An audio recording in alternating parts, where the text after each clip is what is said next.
안녕하세요. 저는 부모님과 함께 식당을 운영하고 있는 30대 초반의 여자입니다. 저희 부모님은 칼국수집을 30년 넘게 운영하고 계세요. 테이블이 20개 남짓한 중형 규모의 식당인데 인기가 많아서 점심, 저녁 식사 시간이나 주말에는 웨이팅도 제법 하는 맛집입니다. 저는 대학교를 졸업하고 원래 한 마케팅 회사에서 일을 했었어요.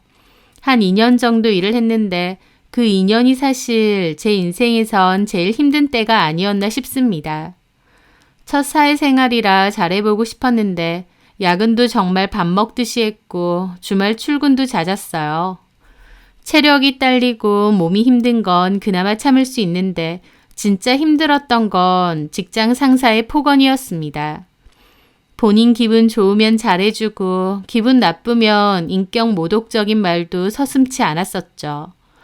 기분에 따라 대하는 것이 달라지니 눈치도 너무 많이 보게 되고 늘 신경을 써야 해서 스트레스가 극에 달했습니다. 일보다 사람이 더 무섭다는 게 뭔 줄 알겠더라고요. 그 회사를 다니면서 저는 너무 힘들었고 아침마다 눈 뜨는 게 싫을 지경이었습니다. 회사가 그 정도로 힘들면 그만둘 생각도 해야 했는데 애초에 그 회사에 입사할 때 힘들게 들어갔었거든요. 취업 준비를 1년 정도 했는데 유일하게 최종 합격된 곳이 그 회사였습니다. 취업이 얼마나 힘든지 또다시 이직을 한다는 게 얼마나 힘든 건지 알았기 때문에 그만두는 게 쉽지 않았어요. 저는 속으로 삭히다가 없던 알레르기 증상에 대상포진까지 왔었고 조울증처럼 웃다가도 갑자기 눈물이 나고 또 우울할 땐 한도 끝도 없이 우울해지기도 했습니다. 그런 저의 변화를 눈치챈 건 저희 엄마셨어요. 엄마는 요즘 힘든 일이 많느냐 자주 물어보셨고 저는 평소처럼 아니라고 그냥 피곤한 것뿐이라고 했습니다. 하지만 엄마 눈에는 제가 너무 위태로워 보인다고 하시더라고요. 밝고 활발하고 적극적이던 저는 점차 사라지고 너무 지쳐 보인다고요. 다른 사람한텐 몰라도 엄마한텐 다 솔직히 말해도 된다며 여러 번 얘기를 하셨고 결국 저는 울면서 회사 다니기가 너무 힘들다. 직장 내 괴롭힘도 당하고 있다고 말씀드렸습니다. 제 얘기를 들은 엄마는 회사를 그만두는 게 좋을 것 같다고 하셨어요. 커리어도 좋고 사회생활 경험도 좋고 다 좋지만 가장 중요한 건 제 자신이라고 하시면서요. 저를 너무 갉아먹고 있는 것 같다고 회사는 다른 곳으로도 또 찾아볼 수 있으니 그만두라고 하셨습니다. 저도 힘들게 들어간 회사라서 그만둘 마음을 먹는 게 쉽지는 않았지만 너무 지친 상태여서 결국 엄마 말씀대로 일을 그만두게 되었습니다. 그렇게 그만두고 저는 비로소 평화를 찾았어요. 그만두면 내 스스로가 패배자처럼 느껴질 것 같고 결국 포기하고 도망쳤다는 사실이 저를 더 힘들게 하지 않을까 생각하기도 했는데 웬걸 그만두고 저는 건강도 눈에 띄게 좋아지고 성격도 확 밝아졌습니다. 다시 예전의 저로 돌아온 것이죠. 아니다 싶을 땐 꾸역꾸역 참는 것보다 그냥 벗어나는 것도 하나의 방법이구나. 경험으로 그때 많이 깨달았던 것 같아요. 그렇게 저는 반년 정도 휴식 기간을 가졌습니다. 잠도 실컷 자고 취미생활도 가져보고 운동도 하고 미뤄뒀던 병원 진료도 받았습니다. 제 자신을 많이 돌볼 수 있었던 시간이죠. 그 후 진지하게 앞으로 어떻게 해야 할지 제 진로에 대해 고민을 했어요. 취업 준비 후에 새로운 회사에 들어가야 할지 아니면 자격증이나 공부를 해봐야 될지 갈피를 못 잡겠더라고요. 그 모든 것들이 다 저에게 확 와닿지는 않았습니다. 새로운 회사에 간다는 것도 아직은 좀 두려웠고 딱히 준비해보고 싶은 자격증이나 공부도 없었거든요. 저희 부모님은 여유롭게 생각해보라고 하셨고 정 집에 있으면서 모아둔 돈만 까먹는 게 불안하면 식당 나와서 알바라도 하라고 하셨습니다. 그렇게 저는 알바 개념으로 부모님의 식당에서 일을 했어요. 부모님 식당에서는 그전에도 한 번씩 일을 했었기 때문에 익숙했습니다. 학교 다닐 때도 방학 때 종종 나가서 일을 했었거든요. 식사 시간에는 워낙 바쁜 곳이다 보니 정신없이 일을 해야 했는데 당연히 몸 쓰는 일이다 보니 사무직 할 때보다 몸은 고됐습니다. 하지만 일 자체는 너무 재밌고 저에게 잘 맞았어요. 활력도 넘쳤고요. 저는 엄마가 주로 일하시는 주방 일도 돕고 설거지를 할 때도 있고 서빙 일도 같이 도왔습니다. 일하는 것도 재밌고 손님들하고 이런저런 대화를 나누는 것도 재밌고 또 손님들이 맛있게 잘 드시고 가거나 단골이 되면 그렇게 뿌듯할 수가 없는 거예요. 게다가 부모님과 함께 일을 하다 보니 인간관계적으로도 별로 불편하거나 힘든 것도 없었고 마음의 안정도 컸습니다. 영업시간 동안에는 식당에 와서 일을 돕고 저녁에는 제 나름대로 저희 식당 블로그나 SNS도 계정을 만들어서 운영하며 홍보도 했습니다. 마케팅 회사에서 근무를 했었기 때문에 제 경험을 살려 운영을 한 것이었죠. 저희 부모님도 요즘은 블로그 보고 온 젊은 손님들도 많아졌다고 제 덕분이라는 소리를 잘하셨어요. 솔직히 너무 제 적성에 잘 맞는 일 같긴 했는데 마음 한구석엔 계속 부모님 식당에서 일할 순 없으니 조금씩 다시 취업 준비를 해야겠다 싶기도 했습니다. 하지만 새롭게 회사를 들어갈 생각을 할 때마다 가슴에 돌덩이가 얹힌 것처럼 갑갑하더군요. 저는 어떻게 해야 할지 많은 고민을 했습니다. 나름 대학교 졸업하고 영어 점수니 자격증도 여러 개 따놓으면서 취업에 대한 기반을 열심히 다져놓았는데 이제 와서 부모님 식당에서 주방 보조와 서빙 일을 한다라는 선택이 괜찮은 건가 싶었어요. 식당 일을 비하하는 것이 아니라 일반적으로 젊은 사람에게 사회에서 요구되는 기대치나 보는 눈이라는 게 있잖아요. 너는 대학 졸업하고 기껏 부모님 식당에서 설거지하느냐 라는 주변의 시선을 제가 견딜 수 있을까 고민이 많이 됐었죠.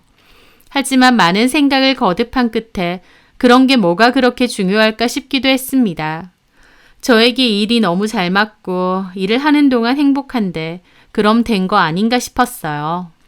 행복하지 않은 일을 하는 사람이 대다수인데 적어도 저는 식당에서 일을 할 때 마음이 편하고 즐겁고 좋았으니까요. 저는 이런 제 생각을 부모님께 말씀드렸습니다. 저는 부모님도 그래도 취업 준비를 좀 더 해봐라. 그래도 회사를 다녀라 라고 하실 줄 알았습니다. 그런데 아니었어요. 부모님은 저에게 잘 생각했다며 엄마 아빠랑 같이 일 계속하다가 나중에는 네가 물려받아서 잘 운영해보라고 하시더라고요. 제가 식당에서 일할 땐 누구보다 적극적이고 야무지게 일을 잘한다고 너에게 딱이라고 하셨습니다. 남들 보는 눈이 어떻든 간에 네가 제일 재밌게 할 수 있고 잘할 수 있는 일이 있다면 그게 최고 아니냐고 하셨어요. 힘들게 4년 등록금 들여서 대학 졸업시키고 취업 준비한다고 뒷바라지 다 해주셨는데 그런 제가 결국 엄마 아빠 식당에서 일하겠다고 한 건데 저희 부모님은 제 선택을 적극적으로 지지해 주시고 믿어 주시더라고요.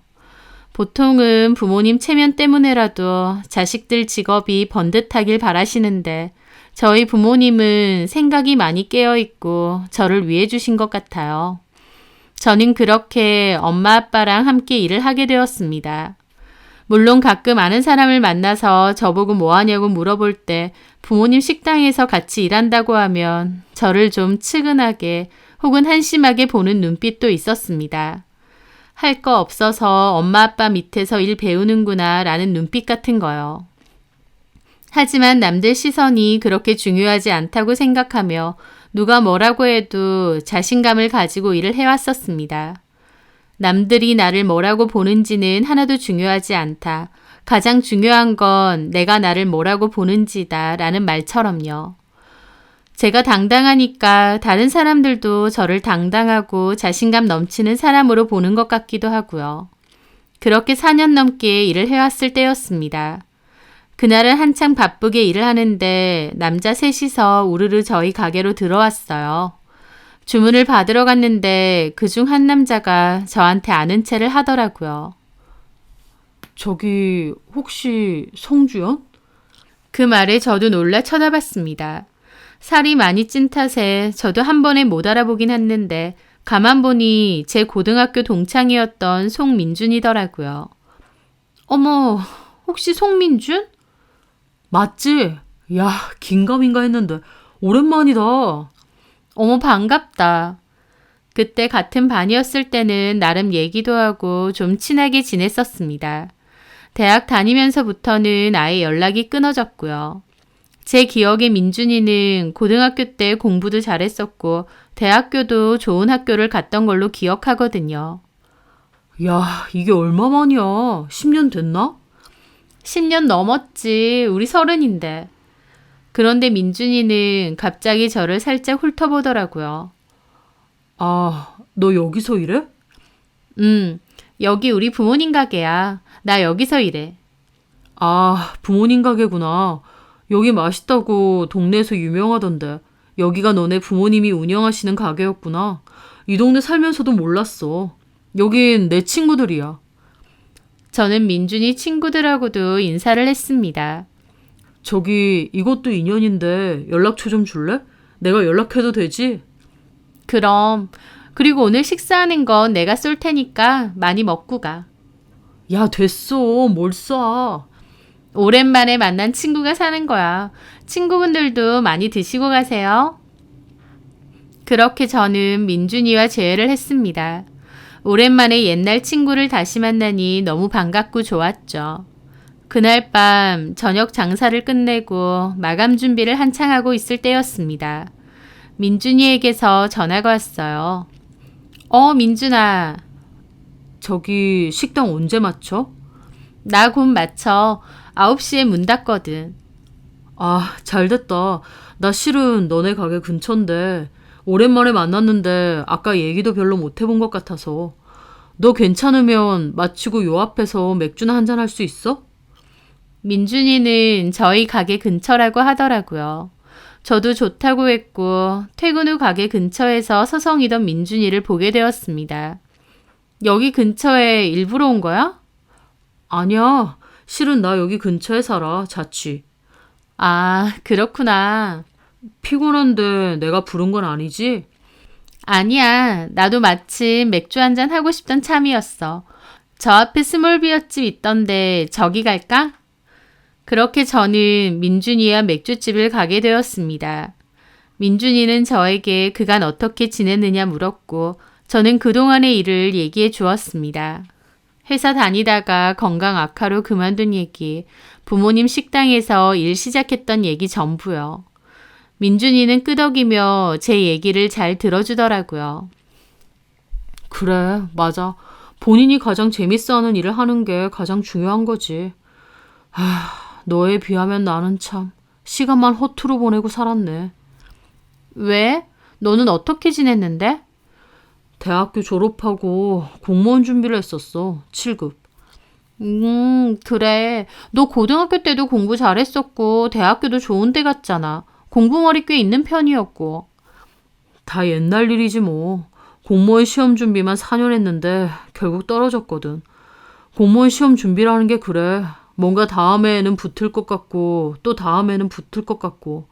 우리 집 형편이 막 좋은 건 아닌데 내 뒷바라지만 해오신 거지. 그렇게 꾸역꾸역 해오다가 어느 순간 딱 안 될 것 같더라고. 그래서 생각 접었어. 나도 30인데 대학 졸업하고 내내 골방 틀어박혀서 공부한 것 말고는 한 게 없더라고. 친구들은 회사 취업해서 직급 달고 돈 벌고 결혼하고 다 차곡차곡 앞으로 나아가는 것 같은데 나는 계속 제자리고 얼마나 초조하고 다급했는지 몰라. 그래서 나 고등학교랑 대학교 때 친구들 잘 만나지도 않아. 내 자격지심인지 걔네들 보기도 싫더라고. 아까 식당 같이 왔던 친구들은 같이 공무원 시험 준비했던 고시생 친구들이고. 저는 민준이의 얼굴이 왜 한편으론 그렇게 어두워 보였는지 알 것 같았습니다. 민준이는 오랜 시험 준비 그리고 불합격으로 자신감도 많이 떨어지고 지쳐 보였죠. 그래서 다 포기하고 이제 취업 준비를 하려고 하는데 이것도 문제야. 내가 그동안 시험 준비한다고 취업 준비는 해놓은 게 없는 거야. 게다가 나이도 적지 않은 편이고. 에이, 남자들은 군대도 있고 30살에 첫 회사 들어가는 경우도 많은데 뭐. 그렇다고 해도 이제 와서 취업 준비를 하는 게 막막하더라고. 뒤늦게 영어 시험 준비하고 기본적인 자격증이라도 따놓으려고 하는데 할수록 자신감도 없어지고 내가 너무 무능한 것 같고 많이 힘드네. 또 한편으론 공무원 시험 준비 안 하고 취업하는 건데 이왕이면 좀 그럴듯한데 들어가고 싶거든. 근데 내 스펙이랑 경력으론 어림도 없더라고. 요즘 사람들 스펙 장난 아니잖아. 그래서 요즘 고민도 많고 이래저래 힘들었는데 아까 너 우연히 만나고 너무 반가운 거야. 오랜만에 옛날 친구 만나니까 대화도 좀 하고 싶고. 저는 그런 민준이를 위로했습니다. 잘했어. 대화하고 싶을 땐 언제든 연락해. 우리 식당이랑 집도 가깝다며. 공부에 전념한다고 집 나와서 자취집까지 얻었는데 그냥 부모님 돈만 까먹고 있다. 너무 그렇게 생각하지 말고 네가 마냥 논 것도 아니고 네 나름대로 꾸준하게 뭔가를 준비하고 노력해 온 거잖아. 앞으로도 다 잘 될 거야. 기운 내.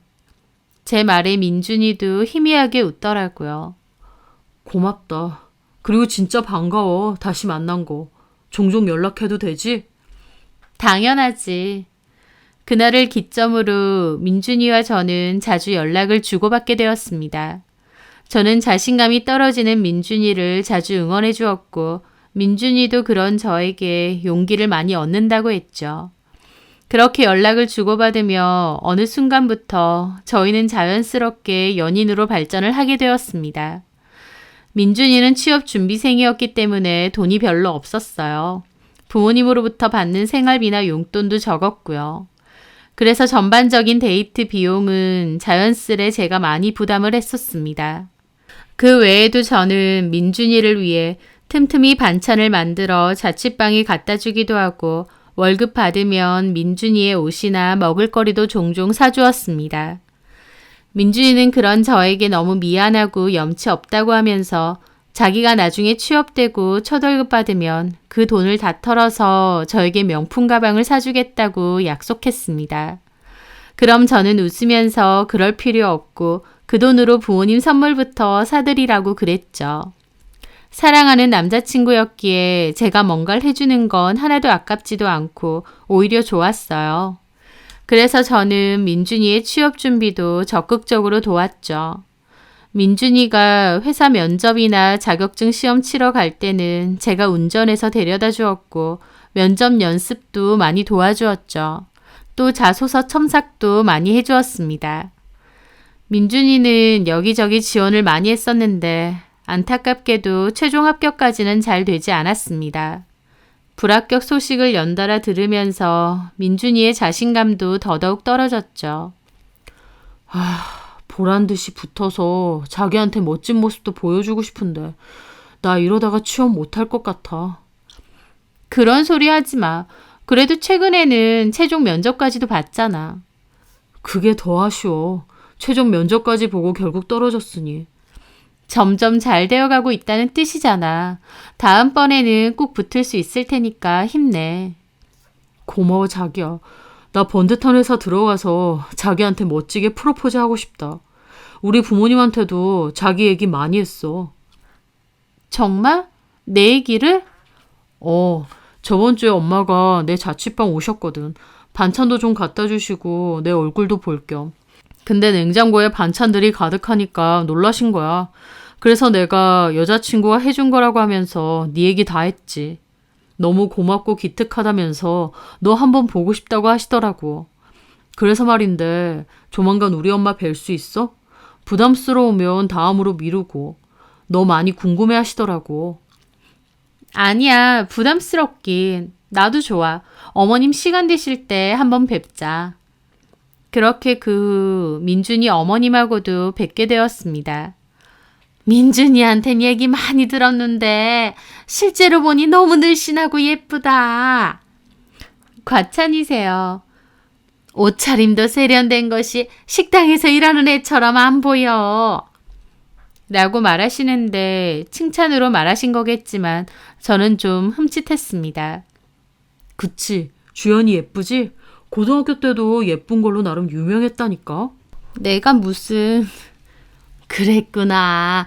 들어보니 부모님 식당에서 일한다고? 네. 일한 지는 얼마나 됐어? 26쯤부터 일했으니까 한 4년 정도 넘은 것 같아요. 그럼 앞으로도 거기서 계속 일할 생각이야? 네. 나중에 물려받을 요량으로 일하는 거지? 그런 것도 있고요. 그래 뭐 어중간한 회사보다는 잘 나가는 맛집 사장님이 더 좋지 뭐. 처음엔 어디 식당에서 서빙 일 한다길래 좀 그랬는데 부모님 식당에서 물려받을 생각으로 한다고 하니까 그렇구나 싶더라고. 하여튼 우리 민준이 잘 챙겨줘서 너무 고마워. 네. 주연이가 고등학교 친구라니까 알겠지만 우리 민준이가 학교 다니는 내내 공부도 참 잘하고 대학교도 좋은 데 들어갔잖아. 알지? 네, 알죠. 그래서 우리도 기대가 많았다. 공무원 시험 그까짓 거 우리 민준이 정도면 금방 붙을 줄 알았지. 근데 아휴 하면서 갑자기 말을 하시다가 표정이 급격히 어두워지시더라고요. 민준이도 표정이 어두워지고요.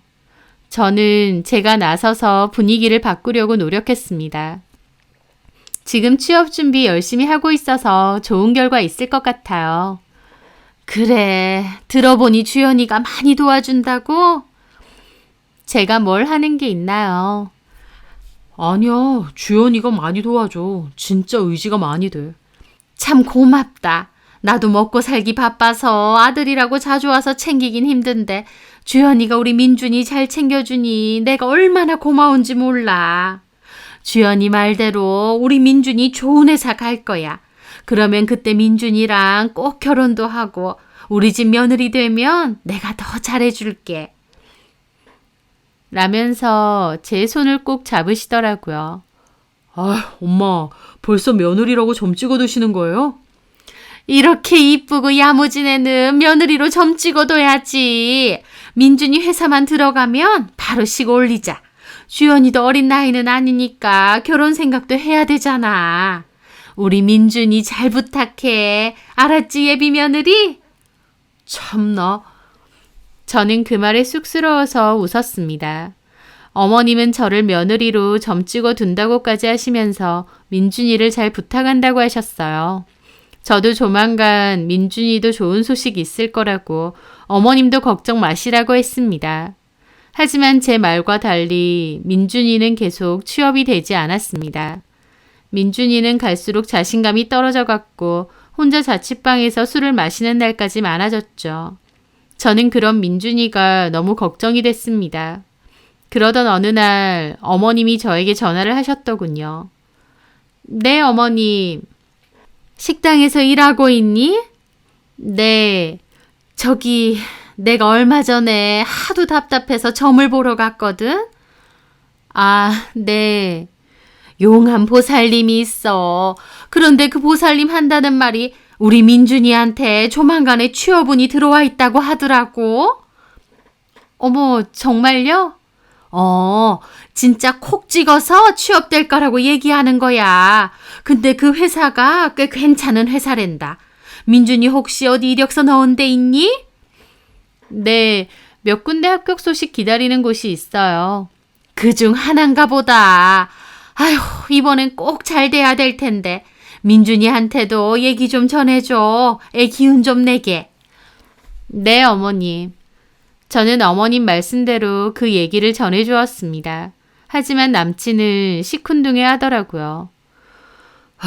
그 점쟁이 전혀 용한 거 아니네.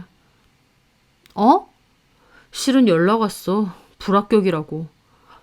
정말? 나 진짜 어떻게 해야 되냐. 갑갑하다 내 인생. 이미 회사들로부터 불합격 통보를 받았다고 했습니다. 저도 마음이 안 좋더라고요. 저희 부모님께서도 제 남자친구의 존재를 아시고 또 취업 준비 중이라는 것도 아세요. 그래서 하루는 저한테 취업은 잘 돼가고 있느냐 물어보시더라고요. 이번에도 떨어진 것 같아. 아휴, 지금 거의 1년이 다 돼가지 않았니? 어떻게 한 군데도 합격이 안 돼? 그러게, 나름 준비는 열심히 하는데 걱정이네. 참 오늘 저녁에 삼촌이랑 숙모 우리 집에 오는 거 알지? 아, 맞아. 홍콩에 계시다가 이번에 아예 들어오시는 거지? 한국지사 책임자로 들어온다고 하더라. 와, 삼촌 잘 나간다. 멋지다. 그렇게 그날 저녁 외국 생활을 오래 했던 삼촌이 한국으로 완전히 오시게 되면서 저희 식당에 오시게 되었어요. 저도 근 10년 만에 삼촌을 뵙게 된 거였죠. 가게 문 닫고 부모님과 삼촌, 숙모와 이런저런 대화도 많이 나누고 술도 마시면서 시간을 보내다가 헤어지게 되었습니다. 그 2주 정도 흘렀을 때였어요. 민준이가 오늘 일 마치고 집으로 좀 와줄 수 있냐고 하더라고요. 왜? 그때 자기가 한번 입사 지원 해보라고 했던 그 투자에서 말이야. 나 거기서 면접 전화 왔거든. 근데 글로벌 회사라고 영어 면접인데 와서 나 면접 준비하는 것 좀 도와줘. 어머, 정말? 세상에, 너무 잘 됐다. 나 진짜 여기 붙고 싶어. 솔직히 자기가 한번 넣어보라고 했을 때 여기 너무 고스펙자들만 넣는 데라서 서류부터 안 될 거라고 생각했거든. 여기는 서류 통과가 제일 힘들다는 얘기가 많아서. 근데 서류 통과된 거 있지? 이게 꿈인지 생신지. 나 진짜 열심히 준비해서 면접 통과하고 싶어. 그래, 알았어. 내가 오늘 가서 면접 준비하는 거 도울게. 민준이는 오랜만에 몹시 들뜬 목소리였습니다. 계속된 취업 실패로 자신감이 몹시 떨어져 있었는데 오랜만에 활력이 생긴 것 같았죠. 그렇게 저는 민준이의 면접 준비를 도와주었고 민준이는 얼마 뒤 회사 면접을 가게 되었습니다. 그리고 최종 결과는 합격이었어요. 민준이는 합격 전화를 받고 얼마나 기뻤는지 눈물까지 글썽이더라고요. 부모님에게도 연락을 돌렸고 아는 지인들에게도 다 전화를 돌렸습니다. 축하 전화를 받는다고 내내 전화통만 붙잡고 있을 지경이었죠. 저는 행복해 보이는 민준이를 보며 저 역시도 행복하더라고요. 바쁘네. 여기저기 전화 돌린다고. 그러게. 자기야, 미안해. 아니야. 나 신경 쓰지 말고 주변에 전화해. 자기가 이 순간을 얼마나 기다렸냐? 맞아. 내가 그렇게 주구장창 떨어지기만 했는데 결국 여기 붙으려고 그랬나 봐. 그러고 보니 엄마 말도 맞네. 그 점쟁이가 나 조만간 좋은 데 취업한다고 했는데 진짜 취업한 거잖아. 그렇네. 진짜 용하네. 하여튼 나 너무 기뻐. 그리고 자기한테 너무 고마워. 이거 다 자기 덕분이야. 자기가 거기 넣어보라고 하지 않았으면 나는 지원도 안 했을 거야. 어쨌든 자기 능력으로 된 거지 뭐. 잘 됐다. 자기야, 나 진짜 약속대로 여기서 일하고 첫 월급 받으면 자기 명품 가방 사줄게. 됐다니까. 아니야, 진짜 그러고 싶어. 그리고 나 취업도 이제 됐으니까 우리 결혼 준비도 슬슬 하자. 결혼 준비? 민준이는 결혼 이야기를 꺼내더라고요. 저도 민준이랑 좋은 마음으로 만나왔기에 결혼하고 싶은 마음도 있었는데 이제 취업도 됐으니 본격적으로 결혼 준비를 하자고 먼저 얘기를 하는 겁니다. 당연히 저도 좋다고 했어요. 남친은 자기 부모님에게도 결혼 준비에 관해 말씀드린다고 했기에 저도 저희 부모님께 말씀드린다고 했죠. 저희 부모님께 이 얘기를 전하니 잘 됐다며 상견례도 하고 천천히 준비해보자고 하셨습니다. 그런데 막상 회사를 들어가면서부터 민준이의 행동은 조금씩 달라지기 시작했습니다. 연락이 눈에 띄게 줄어들기 시작했고 제가 전화를 해도 피곤해하며 연락을 빨리 끊으려고 하더라고요. 초반에는 새로운 환경에 적응해야 되니까 그만큼 많이 힘들고 정신이 없어서 그런다고 이해했습니다. 민준이 본인도 회사 적응하느라 많이 정신없고 힘들다라고 했고요. 회사 생활이라는 게 워낙 에너지도 많이 필요하고 힘드니까 그런가 보다 생각했죠. 어쩌다 한번 만나도 피곤해하고 잘 늘어졌어요. 저번에 상견례 준비 바로 하게 부모님한테 여쭤보려고 했었잖아. 우리 부모님은 날짜 다 맞추실 수 있다고 하는데 어머님, 아버님한테는 여쭤봤어? 제 말에 남친은 제 눈치를 힐끗 보더라고요. 아, 맞아. 내가 그랬지. 아, 근데 자기야, 우리 결혼 준비하는 거 조금만 이따가 하자. 왜? 내가 회사 생활을 안 해봐서 몰랐는데 막상 회사 출근해보니까 적응도 해야 되고 일도 배워야 되고 너무 바쁘고 정신없어. 이 와중에 결혼 준비까지 못할 것 같아. 아, 아무래도 그렇지. 내가 뭘 너무 몰랐던 것 같아. 일단 나 회사 적응하고 나서 결혼 준비 천천히 하는 게 어떨까 싶은데. 그래, 알았어. 그렇게 하자. 저는 그맘때 남친이 진짜 새로운 회사에 적응하느라 정신이 없어서 그런 줄 알았습니다. 그런데 얼마 지나지 않아 그 모든 것은 새빨간 거짓말이라는 것을 알게 되었어요. 얼마 뒤 남친이 피곤해서 자기 집에서 데이트를 하자고 했고 저는 남친네 자취방에 놀러 가게 되었습니다. 막상 도착해보니 남친은 잠을 자고 있더라고요. 그래서 그냥 이불 덮어주고 저는 옆에 앉아서 남친이 깨길 기다리며 폰으로 유튜브를 좀 보고 있었습니다. 그런데 남친 폰으로 카톡이 계속 울리더라고요. 초반에는 그냥 모른 척 했는데 카톡이 계속 울리길래 뭔가 싶어서 봤어요. 그런데 카톡을 보낸 건 어머님이셨고 마지막 카톡이 급하니까 빨리 봐라였습니다.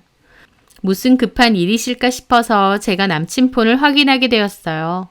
그런데 카톡을 확인하고 저는 너무 황당했습니다. 어머님이 보내신 건 웬 처음 보는 여자 사진이었어요. 이게 누구지 싶어서 카톡을 위에 올려보니 이전에 보낸 어머님의 카톡이 있더라고요. 내 친구 아는 집 딸내미인데 학교 선생님이란다. 인물도 좋고 집안도 좋고 무엇보다 직업이 참 괜찮지. 너도 사진 한번 봐라. 사진 몇 장 보낼 테니까. 저는 황당한 얼굴로 카톡을 좀 더 올려봤어요. 이전에 어머님과 남친이 무슨 대화를 했는지 보고 싶어서요. 그랬더니 주연이한테 헤어진다고 얘기했니? 아직요. 뭘 자꾸 끌어. 빨리 말하라니까. 취업되고 바로 헤어지자고 어떻게 그래요? 그냥 말하면 되지. 괜히 나중에 말하면 더 문제야. 주연이 걔는 너 취업하고 바로 결혼하는 줄 안다며. 내가 당장 못한다고 말은 해놨어요. 말만 그러지 말고 그냥 헤어지자 그래. 어차피 걔랑 결혼도 안 할 건데 뭐하러 질질 끌어. 알았어요. 곧 얘기할게요. 내가 적당히 거리 두기는 하는데 주연이 걔가 눈치가 없는 건지 모른 척 하는 건지. 거리만 두지 말고 대놓고 헤어지자고 말해야 알아들어. 저는 어머님과 민준이의 대화를 보고 경악을 했습니다. 어머님은 언제 헤어진다고 말할 거냐고 남친에게 다그치고 있고 남친 역시도 곧 헤어짐을 말할 거라고 그러고 있는 거예요. 저는 회사 적응하고 나서 저와 천천히 결혼 준비할 거라 생각했는데 어머님이고 민준이는 저랑 헤어질 준비를 하고 있었던 겁니다. 살면서 그런 뒤통수는 처음이었어요. 저는 믿기지가 않아서 그 대화를 여러 번 다시 읽어보았습니다. 결론적으로 회사 취업했다고 나랑은 끝내겠다는 건가? 더 괜찮은 여자 찾아서 갈아타겠다는 건가 싶더라고요. 저는 그 카톡을 멍하게 보고 있는데 어머님은 남친이 그 카톡을 읽었다고 생각하셨는지 전화가 왔습니다. 저는 잠깐 망설이다가 그 전화를 받았어요. 어머님은 받자마자 사진 봐놓고 왜 말이 없어? 선 볼 거야 말 거야? 라고 물으시는 겁니다. 저는 떨리는 목소리로 말했죠. 어머니, 전데요. 제 말에 잠깐 침묵이 이어지더라고요. 아들 폰으로 전화했는데 제가 받으니 당황하신 느낌이었죠. 아니, 네가 왜 전화를 받니? 민준이는? 민준 씨 자고 있어서요. 아무리 그래도 그렇지 남의 폰을. 너 혹시 내가 보낸 카톡도 봤니? 네. 어머님, 민준 씨한테 저하고 헤어지라고 하셨어요? 아니, 내가 헤어지라고 한 게 아니라 민준이가 너랑 헤어지고 싶다고 하더라고. 민준 씨가 그랬다고요? 언제요? 불과 한 달도 되기 전엔 저한테 결혼하자고 했는데 이제는 저랑 헤어지고 싶다고 했다고요? 사람 마음이라는 게 그럴 수도 있지. 그래서 어머님도 그래 냉큼 헤어져라 그렇게 하신 거고요.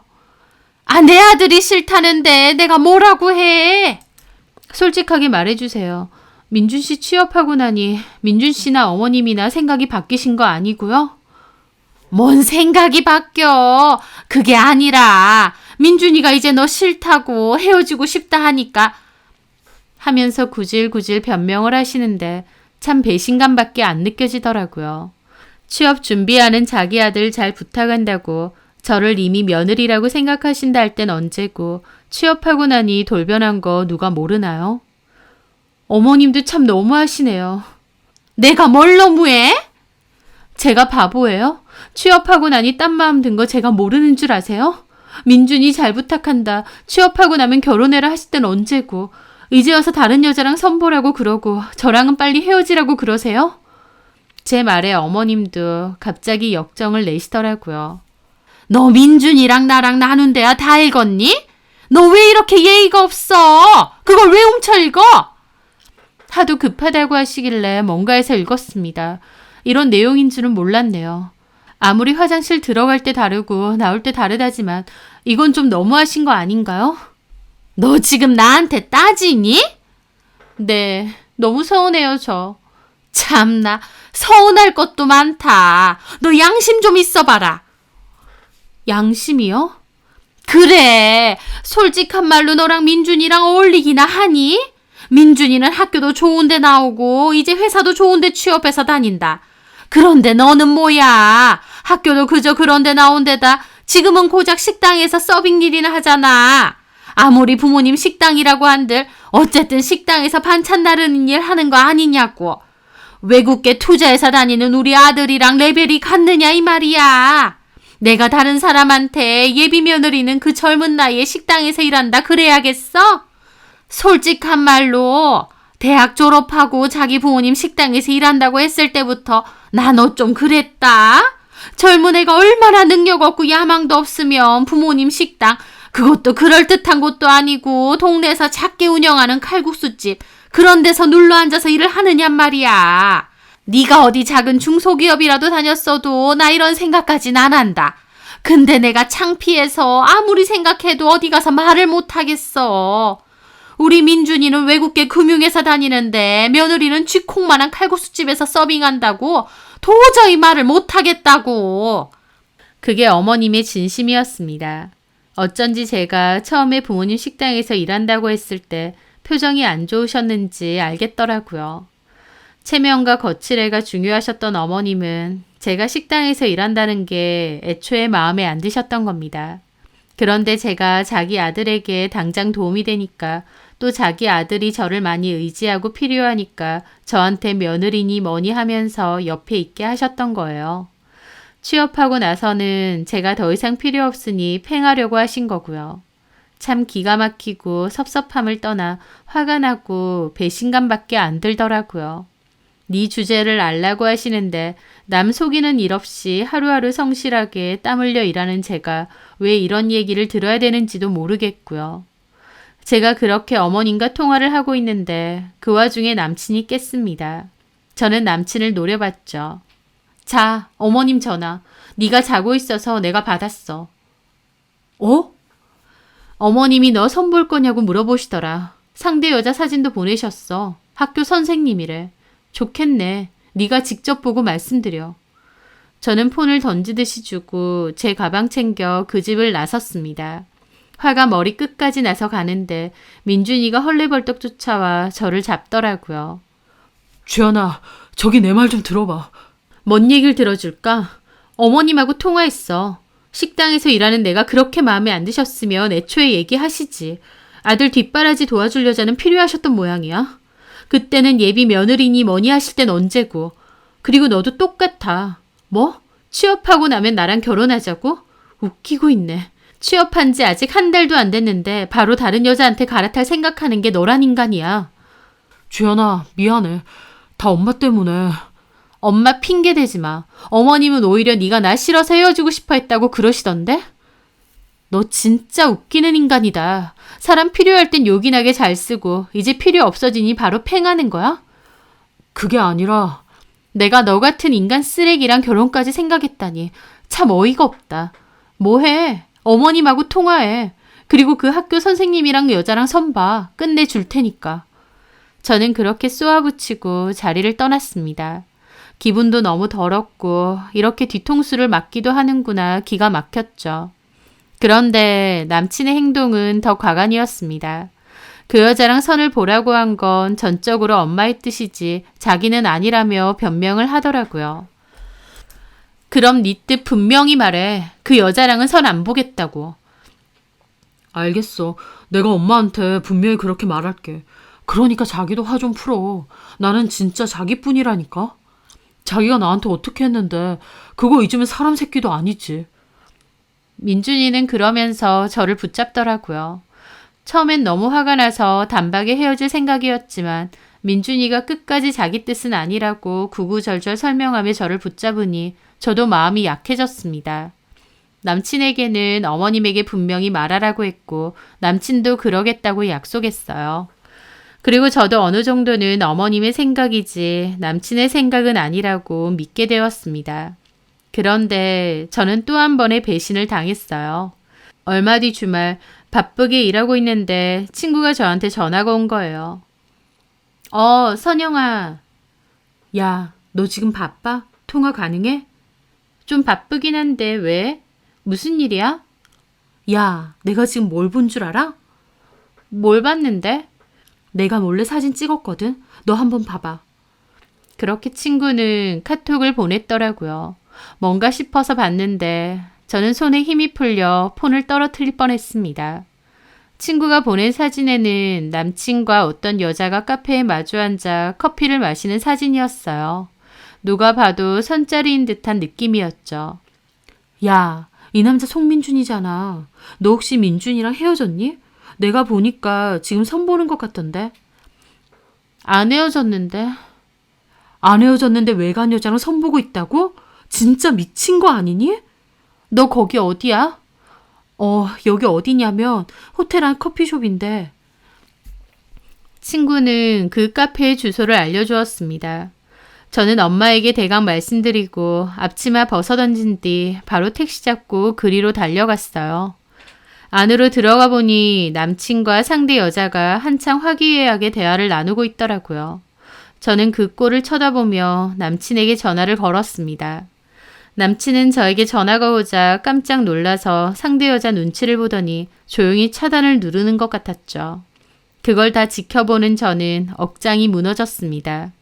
그래서 곧장 남친이 앉아있는 테이블로 갔어요. 많이 바쁜가 봐. 전화 차단하는 거 보니. 제 말에 남친 고개를 돌리더니 얼굴이 새하얗게 질리더라고요. 상대 여자도 어리둥절해하고요. 주연아, 여긴 어떡해? 저는 그 상대 여자를 쳐다봤습니다. 안녕하세요. 얼굴 뵈니 알겠네요. 학교 선생님 하신다는 맞죠? 누구세요? 이 남자 여자친구요. 결혼까지 약속했던. 저한테는 피곤해서 집에 있겠다고 했는데 여기서 이러고 있네요. 네? 그 여자는 눈알이 튀어나올 듯 놀라더니 남친을 노려보더라고요. 저기요, 미치셨어요? 아니, 그게 아니라 나 진짜 살다 이런 일은 또 처음이네. 진짜 재수가 없으려니. 그 여자는 화를 내더니 자리를 박차고 나갔습니다. 그 바람에 카페에 있는 사람들 이목까지 다 집중이 되었죠. 남친은 그 여자가 그렇게 나가니 어쩔 줄 몰라 하더라고요. 뭐? 선 보는 건 다 어머님 생각이고 네 뜻은 아니라고? 나한텐 피곤하다고 거짓말까지 해놓고 잘도 차려입고 선짜리 나와 있네? 이럴 거면 도대체 나를 왜 붙잡았어? 그때 헤어져 준다고 할 때 헤어질 것이지. 네 정신 상태를 도저히 이해할 수가 없다. 저는 그렇게 자리를 떠나려는데 남친은 제 팔을 자꾸 붙잡는 겁니다. 얘기 좀 하자고요. 저는 할 얘기 없다고 하는데 계속 얘기하자고 붙잡길래 결국 뺨을 한 대 갈겼습니다. 뺨 맞은 남친이 정신 못 차릴 때 저는 그냥 그 카페를 떠났어요. 그리고 집으로 돌아오는데 기분이 참담하더라고요. 헌신까진 아니지만 그래도 남친이랍시고 내 정성 다하고 취업할 수 있게 노력까지 했는데 취업하자마자 뒤통수 치고 거짓말하고 살다 보니 내가 이런 일을 다 겪는구나 기가 막혔죠. 그런데 그날 저녁 마감 준비 중이던 저희 식당 앞으로 남친과 어머님이 찾아왔습니다. 남친은 쪽팔린지 어머님을 말리고 있었지만 어머님은 우악스럽게 저희 식당으로 밀고 들어오시더라고요. 저도 황당해하고 저희 부모님도 놀라서 나와보시고요. 예, 주연아! 저는 황당해서 보고 있고 남친은 엄마 그만하고 가자 그러고 있더라고요. 뭐예요? 네가 내 아들 뺨을 이렇게 만들었니? 하면서 따지시는 겁니다.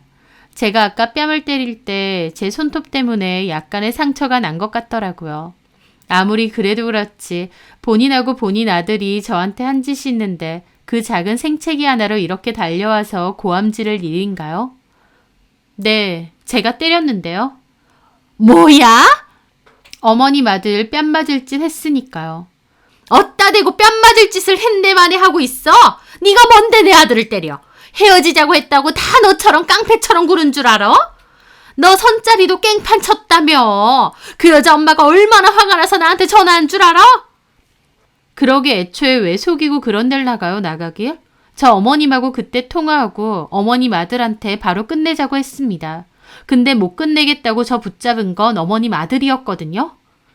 그 말에 어머님 남친을 나무라시더라고요. 너 내가 쟤랑 끝내라고 했는데 왜 안 끝내서 이 사달을 만들어? 저까지 내 때문에 오늘 그 좋은 선자리까지 파토가 났잖아. 하시는 겁니다. 그 말에 저희 부모님도 화가 머리끝까지 나셨죠. 아니 듣자 하니까 지금 뭐라고 했습니까? 이 여자가 미쳤나? 남의 귀한 딸 보고 뭐가 어째요? 오호라, 얘 부모인가 보네. 이보세요. 딸내미 참 잘 키우셨네요. 본인 주제 파악도 못하고 식당에서 반찬이나 나르는 주제에 언감생신 우리 아들하고 결혼? 웃기지 말라 그래요. 결혼도 수준이 맞아야 하는 거거든요. 이 여자가 미쳤나? 지금 뭐라는 거야? 격? 수준 같은 소리 하네. 당신 같은 인간들한테 수준이 어딨어? 어머 세상에 몰상식한 것 봐. 이런 사람들이랑 사돈 맺을 생각을 했다니 미친 거지. 야 송민주, 너 내가 쟤랑 바로 끝내라고 했지? 저렇게 별 볼 일 없는 애들이 얼마나 질기게 붙잡는 줄 알아? 아니 이 여자가 진짜 하면서 엄마랑 어머님 사이에 몸싸움까지 일어날 뻔했습니다. 저는 엄마한테 그럴 가치도 없다고 그만하라고 했죠. 엄마, 괜히 저런 수준 낮은 아줌마랑 싸우지 마. 뭐? 수준 낮은? 저는 엄마를 가로막으며 어머님에게 따졌습니다. 이봐요, 송민준 어머니. 나 댁 아들이랑 결혼할 생각 없어요. 그쪽 아들이 어떤 인간인지, 그쪽 집이 얼마나 형편없는 집구석인지 내가 다 알았는데 내가 미쳤다고 아줌마 아들하고 결혼을 해요? 뭐가 어째? 그러니까 걱정 말고 아줌마 아들 데리고 가세요. 이제 아줌마 아들 만날 생각 없으니 선을 보든 뭐라든 마음대로 하라고요. 자기야. 넌 가만히 있어. 그래. 너 한 입으로 두말하지 마라. 내 아들 이제 잘 나가는 회사 취업했다고 괜히 들러붙을 생각하지 마. 그 말에 저랑 저희 부모님도 다 웃음 터뜨렸습니다. 어머님과 남친만 어리둥절해했죠. 이 사람들이 단체로 미쳤나? 왜 웃고 난리야? 야 송민준, 우리는 끝이야. 당연히 결혼도 없던 일 되는 거야. 그리고 네 회사 생활도 이제 쪽난 줄이나 알아. 제 말에 남친, 아니 그놈과 어머님이 어리둥절한 표정을 짓더라고요. 그게 뭔 소리야? 저는 보는 앞에서 바로 전화를 걸었습니다. 아 삼촌, 저 주연이에요. 늦은 밤에 전화 걸어서 죄송해요. 제가 그 자리에서 갑자기 삼촌에게 전화를 거니 어머님도 남친도 황당해 하더라고요. 그때 제가 취업 자리 부탁했었잖아요. 취업 못하고 있다던 제 남자친구. 그래서 삼촌이 입사 지원 해놓으면 특별히 잘 보겠다고 하셨었잖아요. 그 뒤로 감사하게 채용도 도와주셨고. 근데요 삼촌, 저 그 남자랑 헤어졌어요. 삼촌 회사 취업하자마자 저 버리고 훨씬 조건 좋은 여자랑 결혼하겠다고 그러네요.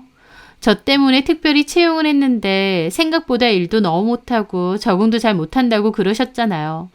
이제 괜히 저 때문에 두고 보실 필요 없으실 것 같아요. 저도 제대로 뒤통수 맞았고 이제 남남됐거든요. 제 말에 남친과 어머님 표정이 아주 가관이더라고요. 네, 삼촌. 그럼 다음에 또 전화 드릴게요. 그렇게 전화를 끊자마자 남친이 어리 빠져 묻더라고요. 주연아, 너 지금 누구한테 전화한 거야? 너네 회사 대표님이지 누구긴 누구야. 우리 삼촌이야. 얼마 전에 한국지사 대표로 취임하셨어. 너 최종 면접할 때 얼굴도 봤다며? 그 사람 우리 삼촌이야. 너 하도 취업 못하고 빌빌거리고 있다 보니 우리 엄마가 특별히 부탁하셨고 삼촌도 마침 채용 계획 있으니까 네 이력서도 넣으면 특별히 신경 써서 잘 봐주겠다 하신 거야. 그냥 한마디로 얘기해 줄까? 너 내가 낙하산으로 그 회사에 꽂아준 거야. 우리 삼촌 회사에. 그 말에 남친 눈이 튀어나올 듯 커졌습니다. 뭐라고? 대표님이 너네 삼촌? 그래, 이 한심한 인간아. 진짜 네 능력으로 거기 붙은 줄 알았니? 나랑 우리 엄마가 특별히 부탁해서 너 거기 들어간 거라니까? 그 와중에도 나는 너 자존심 상할까봐 대표님이 우리 삼촌이라는 말도 내가 부탁했다는 말도 한마디도 안 했다. 근데 너는 너 잘나서 거기 붙은 줄 알지? 회사 들어가고 나서 뭔가 안 이상하디? 날고기는 고스펙자들 모여있는데 거기에 애초에 쥐뿔도 없는 네 서류가 통과된 것부터가 안 이상했냐고. 한심한 건지 멍청한 건지 아니면 주제 파악이 안 되는 건가? 제가 그렇게 쏟아붓자 남친 얼굴이 하얗다 못해 파랗게 질리더라고요. 어머님도 너무 놀라 눈알만 굴리고 있고요. 송민준 어머님, 이제 아들 데리고 그만 나가주세요. 원하시는 대로 어머님 아들하고 저 헤어져 드렸고요. 어머님 아들 취업은 애초에 제 덕이었습니다. 저랑 헤어졌는데 제가 두고 볼 이유는 없잖아요. 이렇게 뒤통수까지 맞았는데. 그 원하던 회사도 쪽난 거예요.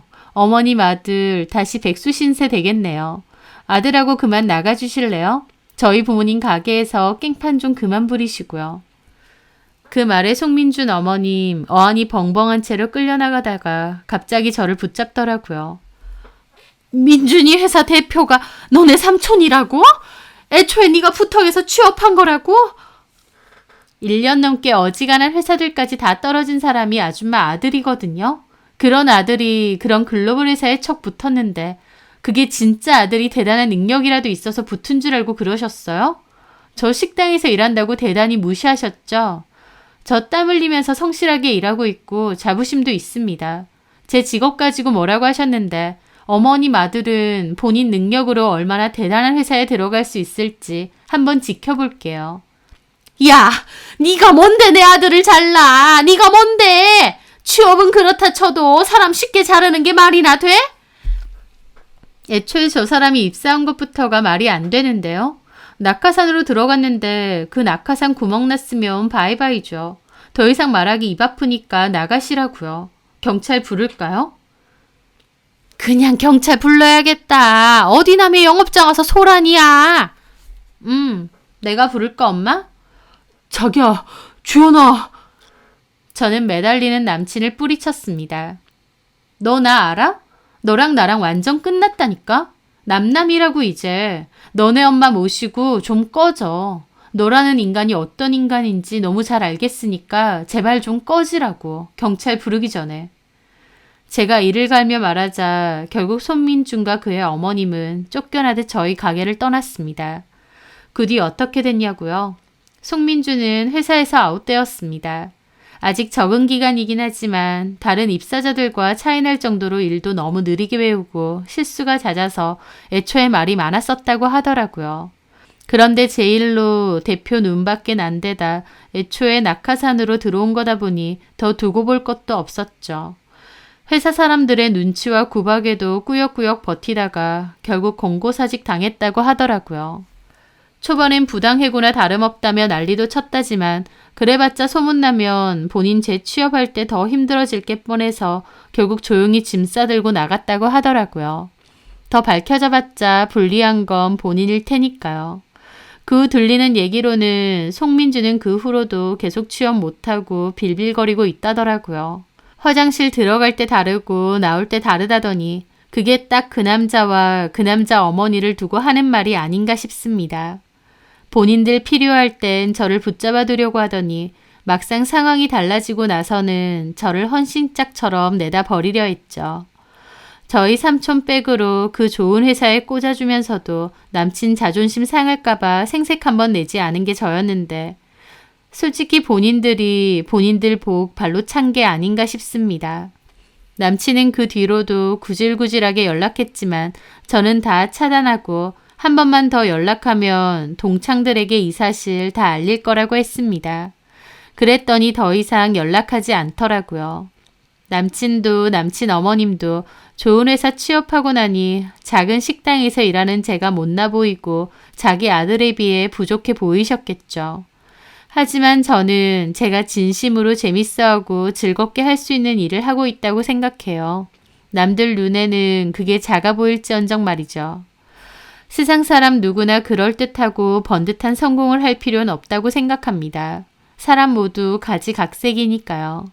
제가 비록 음식 서빙하고 반찬 가져다주고 설거지하는 게 제 직업일지언정 저한테는 그게 잘 맞는 일이고 천직일 수도 있는 거잖아요. 저마다의 길이 있고 저마다의 속도가 있다라는 말처럼 저는 이렇게 사는 제 모습이 충분히 기특하고 자랑스럽고 또 사랑스럽습니다. 제가 남자 복은 없어도 언제나 저를 든든하게 지지해주고 응원해주는 부모님 복은 있으니 그거면 충분한 게 아닌가 싶네요. 남들 눈에 그럴듯해 보이든 말든 남들이 어떻게 저를 생각하든 말든 저는 꿋꿋하게 제 일을 하고 행복하게 살려고 합니다. 제 사연 들어주셔서 감사합니다.